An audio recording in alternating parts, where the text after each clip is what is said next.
On me disait, il faut qu'on récupère des mortiers, il faut qu'on récupère des cocktails Molotov, tout ce qu'il faut. Allumez-les! Non mais c'est une dinguerie ça les gars. Mon but c'est d'attaquer les policiers, clairement. J'avais de la rage, de la haine. C'était un mélange de plein d'émotions mais qui n'étaient pas bonnes, qui étaient négatives. Il avait mon âge, Naël, quand il est parti. Je sais quoi, ça aurait pu être moi. On a allumé tout ce qui avait un rapport avec la police, commissariat, voiture de police, tout. Moi, j'étais là pas pour piller, pas pour... je dis ça parce que je sais qu'à côté, dans des villes, ça a pillé tout ça. Moi, j'étais là pour défendre une conviction.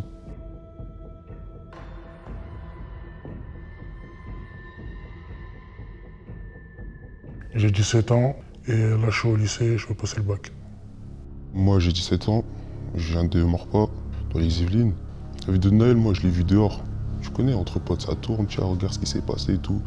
C'est là où j'ai vu la vidéo de Naël. Ouais, premièrement, c'est choqué.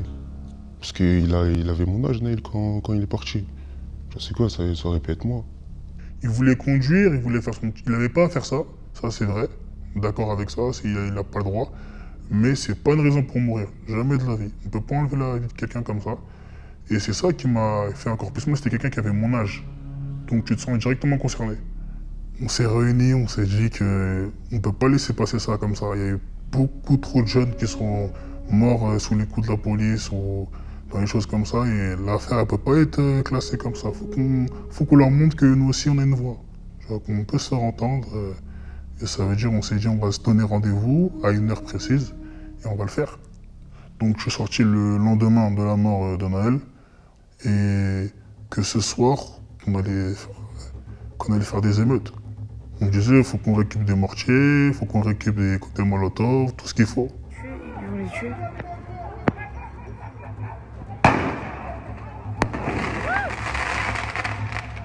Et on a reçu des mortiers, on est direct parti pour Sept-Marne, on a croisé des patrouilles de police. Il fallait pas qu'elle soit là. Elle est tombée au mauvais moment, elle s'est fait allumer, elle est partie. Mon but, c'est d'attaquer les policiers, clairement.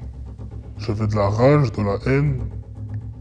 C'était un mélange de plein d'émotions, mais qui n'étaient pas bonnes, qui étaient négatives. Et même quand on les voyait la journée, on va dire que c'était vraiment tendu. Vraiment, quand tu les voyais, c'était des gens avec qui tu ne veux pas communiquer. Tu attends juste le soir pour faire ce que tu as à faire avec eux. Non mais c'est une dinguerie ça les gars. On a allumé tout ce qui avait un rapport avec la police, commissariat, voiture de police, tout ce qui avait un rapport avec la justice, ça est passé. On était habillés tout en noir. Comme c'était la nuit, on ne nous voyait pas vraiment. C'était assez facile de partir, étant donné que la police ne rentrait pas dans le quartier, elle restait aux abords. Ça veut dire que pour les esquiver, c'était assez facile. Les pompiers, la police, ils prenaient énormément de temps à venir. Et ça, c'était choquant parce qu'on avait l'impression que c'était l'anarchie et la ville, elle était à nous. C'était vraiment cette impression de fin du monde. Tu pouvais faire ce que tu veux, tu rentrais dans n'importe quel magasin, tu prenais et t'avais aucun... Personne ne pouvait rien faire. Incroyable.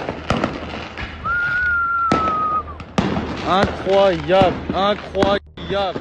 Quand tu as tes amis déterminés, franchement, tu as peur de rien sur le coup. L'adrénaline, elle sort pas du corps. Dans cette semaine-là, j'étais en euphorie. C'était l'euphorie. Tu te découvres en fait. Tu te dis, ah mais c'est moi je fais ça. Je suis plus le même. Ouais, on teste ses limites. On les teste pas, mais on les met à l'épreuve. Virgile multiplie les rendez-vous médicaux. Je me dis, il faut pas qu'une boule de mortier me vienne sur moi, faut pas qu'il tire au flashball dessus, faut pas qu'il m'écrase même, parce que des fois il passait limite à 2 doigts de nous écraser. On va dire sur la ligne de front, c'était ça. C'était ça que j'avais en tête. Faut pas que je me fasse tirer dessus par un tir de LBD. J'avais peur pour moi. Tu vois, si je perds un œil, s'il me tire dessus, tu te relèves pas facilement d'un tir de LBD.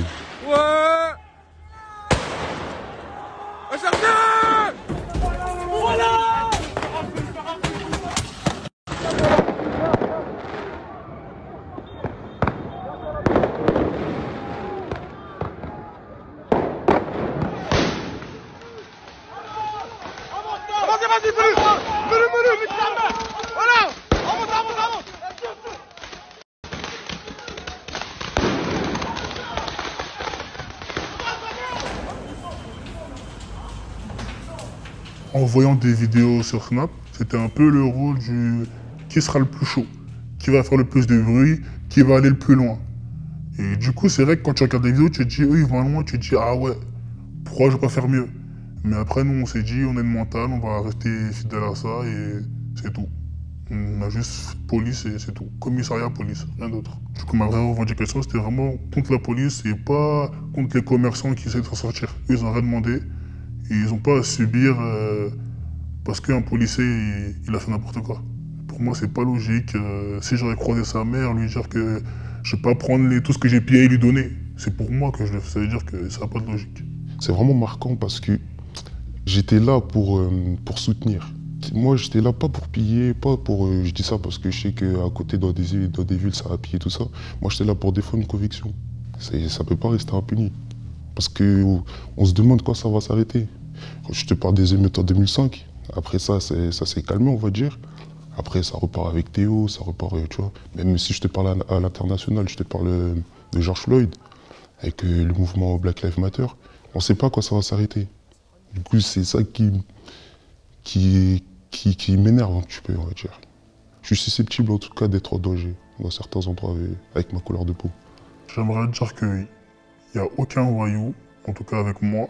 Il n'y a pas de racaille. La plupart des gens ont un casier vierge, on n'a pas de problème avec la police.